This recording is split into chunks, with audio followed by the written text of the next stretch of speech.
Hey, are you reading books right now?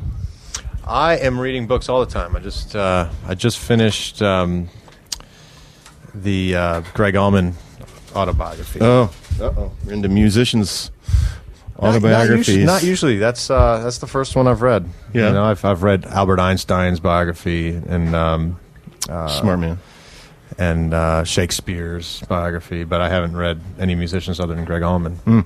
I just in my studio, it has this poster of Albert Einstein that says imagination is more important than knowledge, and I try to live like that, right? Yeah. Because he was the guy who didn't know anybody's phone number, right? But was brilliant because he knew he could reference where to reference the phone number. Yeah. So I always thought that was brilliant. So, but I wondered if any of the books that you read over the last 4 or 5 years influenced the lyrics on this record. Probably not on this record. I think. Yeah. Well, I think when you read, a word might come out of you that normally wouldn't if you don't read books. Yeah, you know, ideas, thoughts. I mean, there's certain words that you just start using every day that you wouldn't have used until you've read that word 100 times. You know?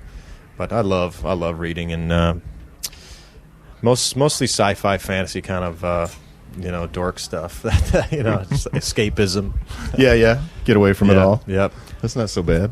But you'd rather do that than throw in a 2-hour movie and not have to read? I like to do both, but for the most part, reading is my favorite. Yeah. Here's what I thought, and tell me if somebody's already accused you of writing a concept record. I've heard that once or twice, but it's I think when you write a record, the lyrics just kind of come from what's happened in your life, and all the topics on this record have kind of been eaten at me, and it's good to Well, maybe it's because from my perception, the chronological order of the songs too, right? Because I think you start off with "Leave It Alone," trying to get away from something so negative in your life, right? Well, it's a lot of the same topic goes throughout the record, where as soon as you see the signs of somebody's, you start losing trust in somebody. Don't wait it out. I've learned to put my walls up as I've gotten older, and I've learned to see the telltale signs of when somebody's going to betray you in the long run, and just to cut it off. You know. Can you only see that if you put the walls up? I think you can only see that if you've been burned a few times. Yeah. You start seeing that spark, and you know that flame's coming. But don't the walls stifle our growth? That's what I'm always afraid of. Well, no, not necessarily walls, but just intuition that lets you know this is the type of person you should watch out, be wary of. But I also thought that song was going into really wondering where life is going to take us. Are you kind of thinking about bigger ideas there? Songs, it depends on what line you're reading. Every one of these songs could have multiple meanings within them. A lot of times, when I write vocals. I write the melodies with lyrics that just pop out of the top of my head, and I try and create the most sense out of them. But I really focus on which words sing well, which ones feel good to sing, and then I try to make them make sense as a whole in a song. So sometimes a second verse could be telling a different message than the first, but the song overall will generally have the same message. So how do the first words "and so you're afraid"? How do those make sense for you when the light is finally gone? Here the blind can truly see. That song is all about losing your chance from being not a coward, but being somebody who is afraid to think that they're good enough to do something, to follow their passions, to be an actor, be an actress, to try to be the best at what they do.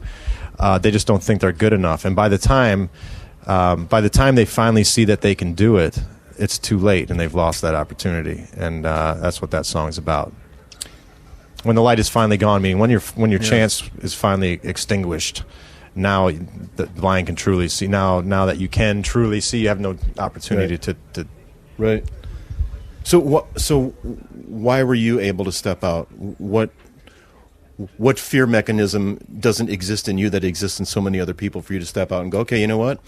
I'm going to try to do, in whatever Creed ended up to be, right? But you had to step out on stage for the first time one day. Yeah.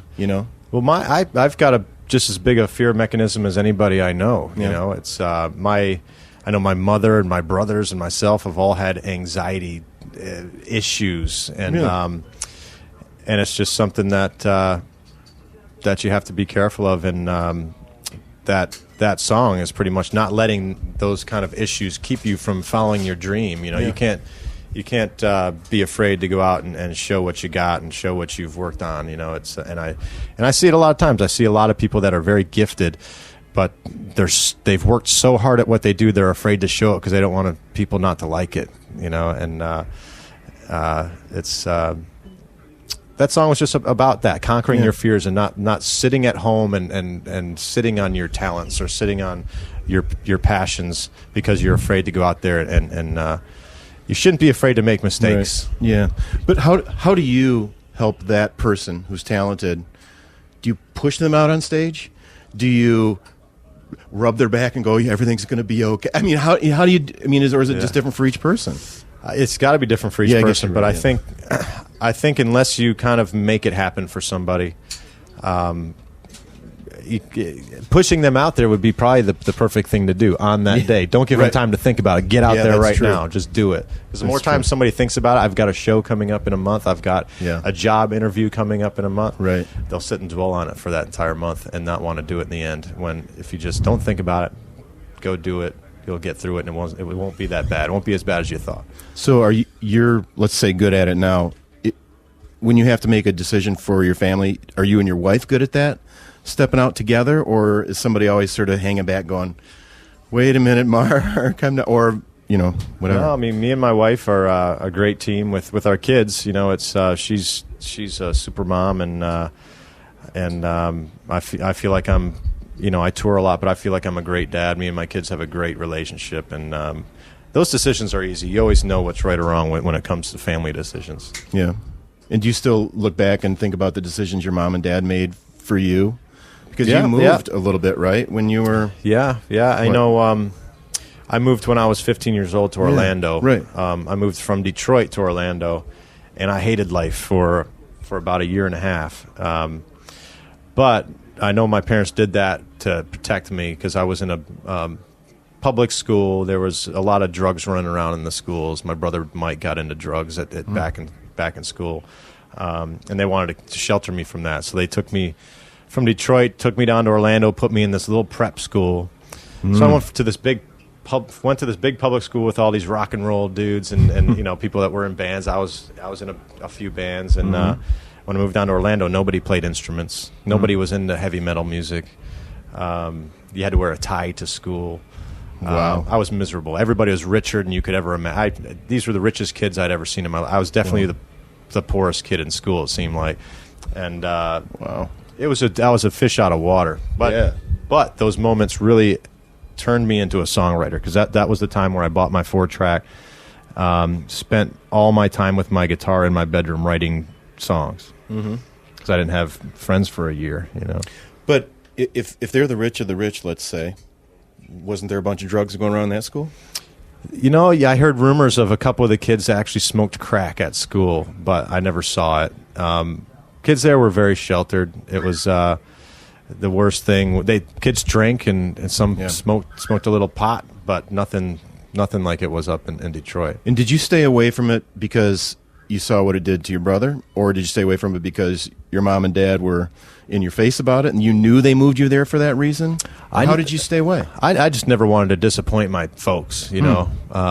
My brother, you know, had to, you know, my parents came down on him pretty hard.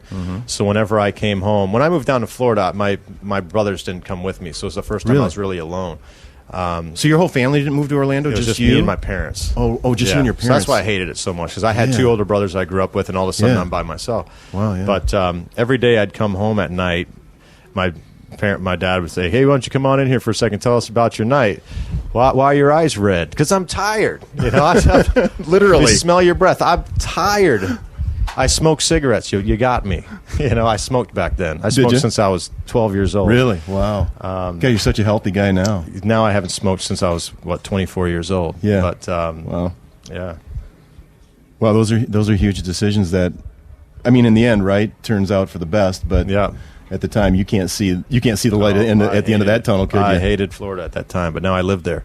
Yeah. Well, how did you end up in Chicago then? I thought you were in Chicago for a minute. I grew up in Detroit, moved to Chicago for 3 years, moved back to Detroit. Oh, I see. It was like 4th grade through 7th grade, I believe, I lived in Chicago. And your dad had a job so he could move like that? He had or did he find a new jobs, job? Oh, okay. different jobs, yeah. Yeah, okay. Mm-hmm. Which, yeah.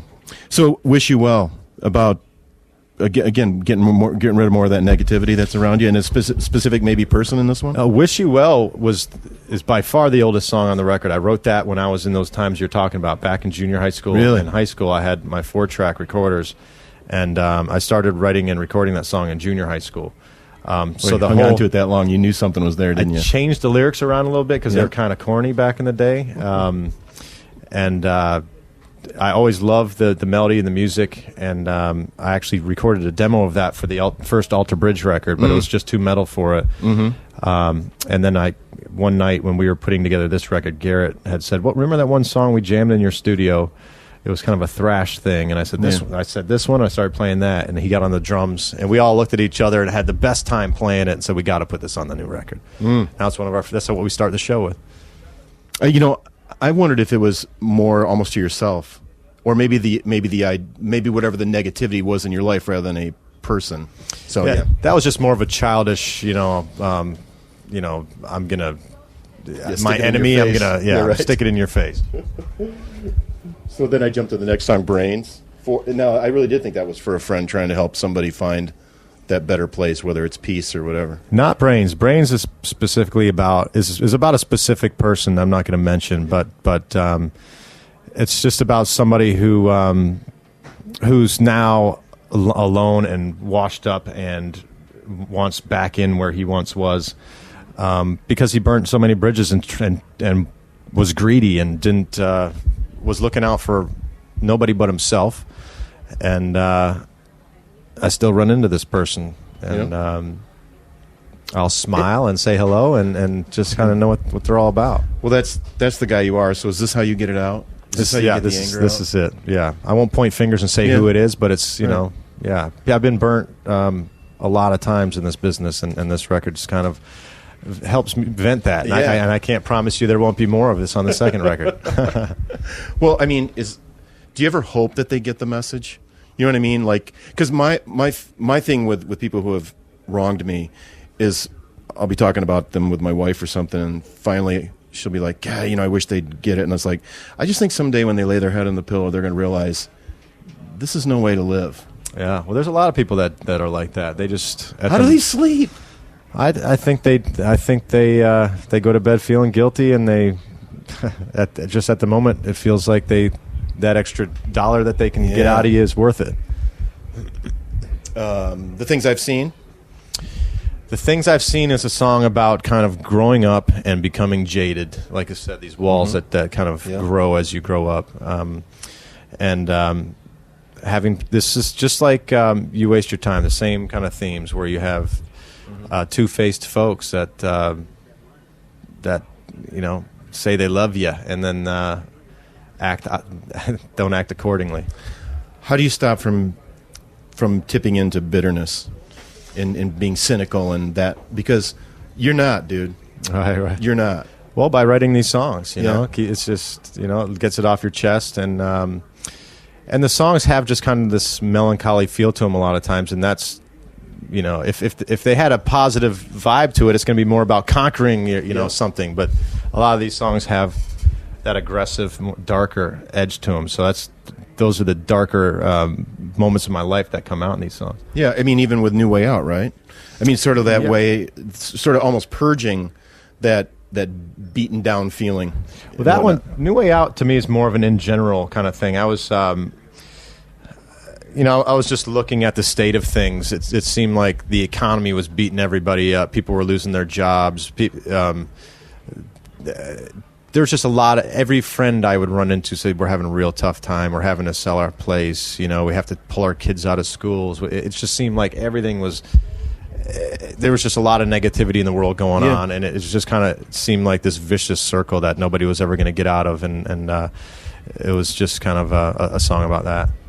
So, my perception is that, let's say you're part of the 1%.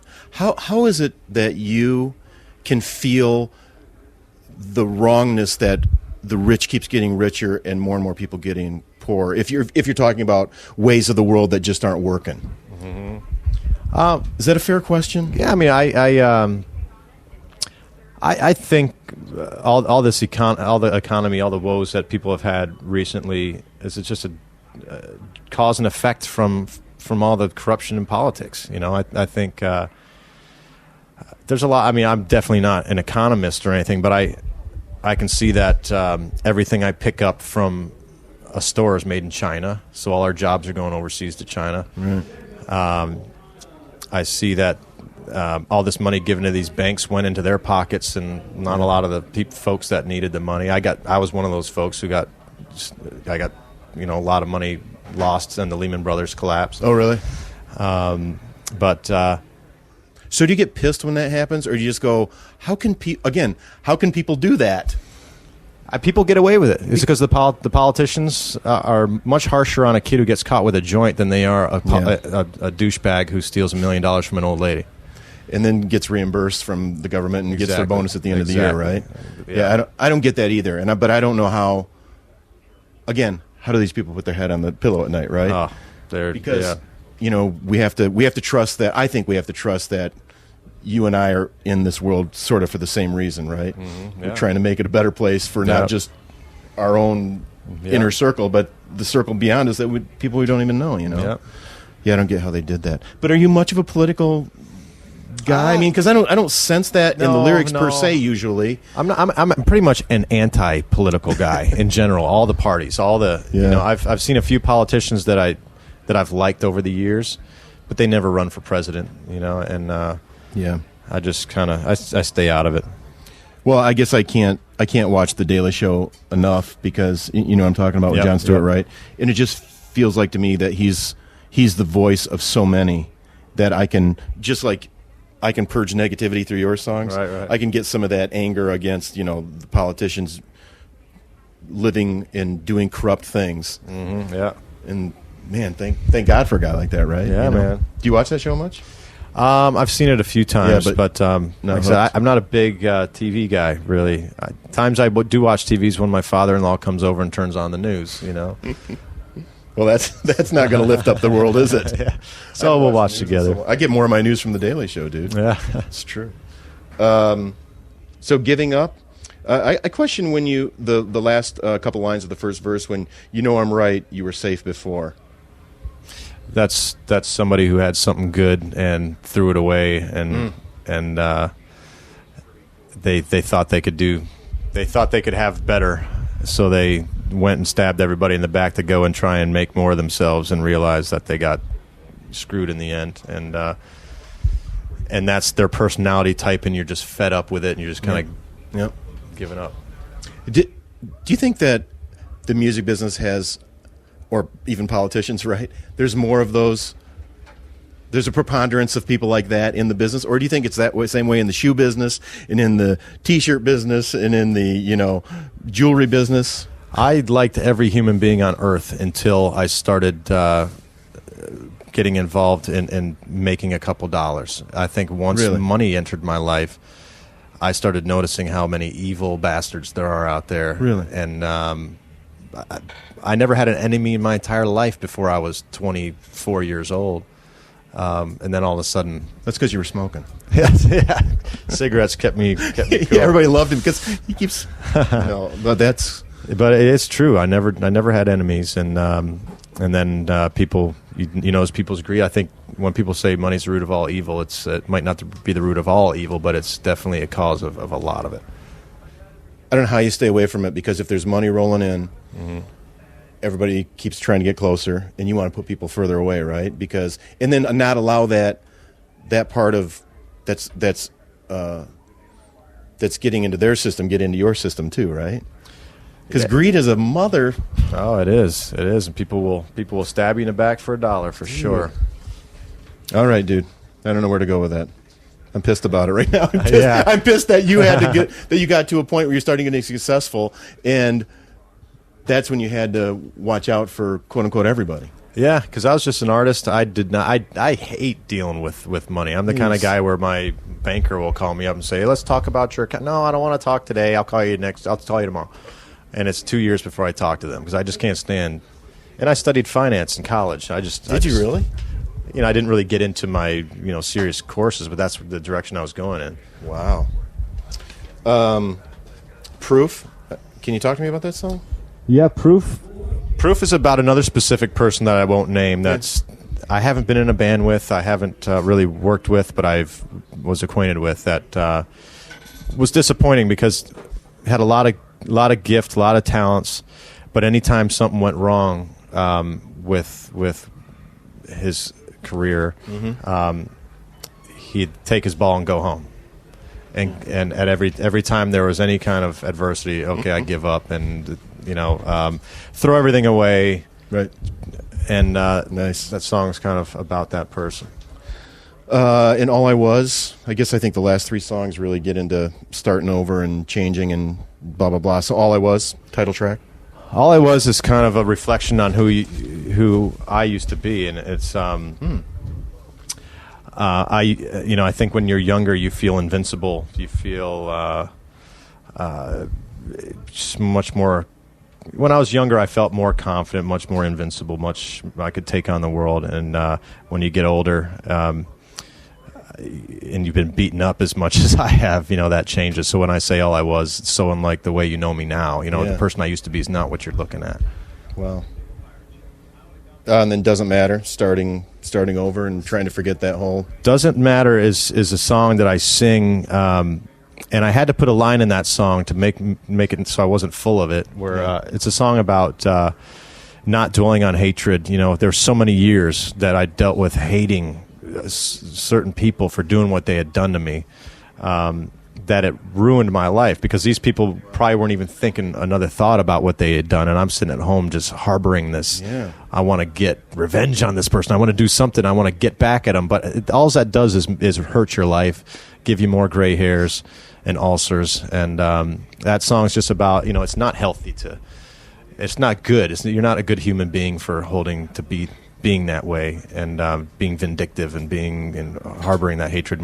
But did you ever think, hey, I'm a nice guy? Yeah, how am I letting this infiltrate my life? No matter how nice you are, when you get beat down by folks, afterwards you get angrier because I am a nice guy. I've done nothing but help these people, and this is how they treat me. And that's when you get really angry. So that song is about letting that anger go. But then on the second verse, it says, "Oh, but I might break and return once again to my old ways, but I'm still fighting." Yep. Yeah, I love that.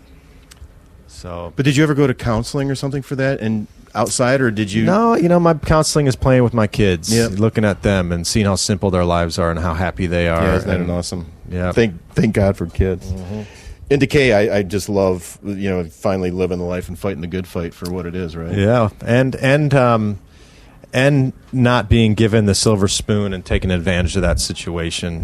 It's about people being complacent and not working hard and have this. That might be stem from my going to the private school years, where you see all these people given every opportunity in the world, but they don't take advantage of it. And then you have folks who have been given nothing and work their asses off to get somewhere. And those are the people I respect in this world. And Decay is kind of the opposite. People that are just born and decay without trying to better themselves. Yeah. Hey, so quickly, do you have to breathe differently as a vocalist? Yeah. Did you have to learn to breathe? I actually took my first vocal lesson from the great Ron Anderson yesterday. Just yesterday? It was over Skype. He's the guy who's taught Miles, Axl Rose, Chris Cornell. He's the best in the world. Really? And I've gone on YouTube a million times looking up vocal tips, and they say, "Oh, sing from your diaphragm, breathe from your diaphragm, sing from your diaphragm." I sit down with Ron, and he tells me how to breathe. I'm like, "Aren't you supposed to sing for your diaphragm?" I was like, "No." Clive S. Davis or whatever the guy's name, he proved 5 years ago that has nothing to do with your diaphragm. So I had to relearn how to breathe. That is funny. Funny, those little things that we, I guess, maybe take for granted coming in, right? Oh yeah. But talk to me about getting involved with Rock and Wellness, because I talked with Donald Carpenter about it. He's totally sold. And then just a couple days ago, I talked with the Aaron from 12 Stones, the drummer, and his wife, who I say had cancer because I think that's where they're at, right? She's been doing it, feels 1,000 times better. So yeah, somebody comes up to you and says, here's this great thing that people can drink and feel better, lose weight, get healthy. You say lower cholesterol, rock and wellness. You know, it's Seth Luker is a very dear friend of mine, one of the best human beings I've ever known, and we had a show in New York, and I needed to go to the vitamin shop to pick up some omega-3s or something because I had high cholesterol. So I went with him, and he had cancer. So he went and he studied all these natural healing. He read these giant books on all the natural things. He didn't want to get prescription drugs, you know. So I love that, first off, but yeah. So we went into this vitamin shop, and we ran into Mike, and he was working there at the time. And Mike is who? Mike is Seth's partner in Rock and Wellness. Those two guys are the brains behind it. Okay. So those guys started talking, and an hour later, I'm like, man, you guys know everything there is to know about healing and all the herbs and all the spices and all the everything, plants, and so it turned into a great relationship between those guys. They're like, you know what, let's make. I think I said to Seth, I'm like, I would like you guys to like make me a list of the perfect things for me to be healthy with, that if I took it every day, I'd be just as healthy as can be.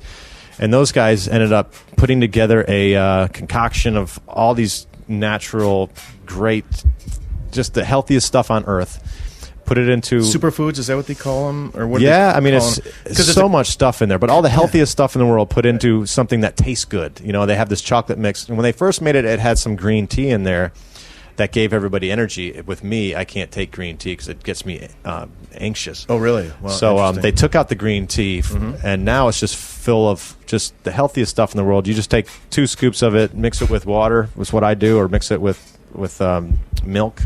So you do some every day, do you, or pretty much every as day? I can. Now that they did the new one without the tea in it, I can drink it every day. Oh, wow. But you don't have to drink vitamins. You don't have to take omega-3s anymore. You just drink it all in the Rock and Wellness. Great stuff. It's all at Whole Foods. It's getting bigger and bigger every day. But did you see it as just, oh, here's a good business opportunity, or here's something that's really going to help people? I didn't have anything to do with the business. You know, I was just lucky enough to be at that meeting of those 2 guys, and those guys on the first bag of Rock and Wellness talked about our meeting at that vitamin store, talked about me being there, and the whole rockin' part probably has to do with Seth was on rock tours, and now he'll go to rock concerts and give bands bags of it, and he's it's great because people who live lifestyles like we do, traveling all the time, it's good to have a bag of the healthiest stuff on earth to be able to drink in 5 minutes and feel like you're taking in all you need to take in for that day. So does it feel like a meal replacement to you? Or is it lunch per se? It doesn't fill you up. It's more of like drinking a Boost or drinking a instant breakfast or something. You still need some protein. Yeah, like have you ever done like a 5-hour energy thing? Or I never do anything that stimulates me. I've got too much energy as it is. But so now, do you feel like you're a more balanced person, and do you attribute that a lot to Rock and Wellness? Well, like I said, they just did that new formula, so I just started back on it. Yep. But the stuff, when I read people's tweets and stuff about it, they just love it. They're addicted to it because it just makes them feel so good. Yeah. So have you stayed away from like anti-anxiety type drugs, or have you ever? Yeah, I don't. I just know what gives me anxiety. So I can't drink coffee. I don't drink Coke. No caffeine whatsoever. I can't eat ranch dressing, croutons, anything. Is ranch dressing anxiety? Ranch dressing has an MSG in it. Really? Then anything diet is the worst thing on earth for you. Anything with aspartame in it or sucralose. Dude, I'm drinking a Diet Mountain Dew in the car right now. Oh, it's terrible for you. That's the Should I dump it? It's the only reason that stuff isn't illegal is because the governments are getting paid too much money for letting these companies like Pepsi Cola. They're making way too many millions to all of a sudden for this stuff to be illegal because it's very clearly unhealthy for human beings. I guess we have to talk more about what we stick into our bodies next time. Next time we have microphones in front of our faces. Don't eat anything diet. Thanks for the time again, man. Thank you. Can't tell you how much I appreciate it. Thank you, man. You're a good man.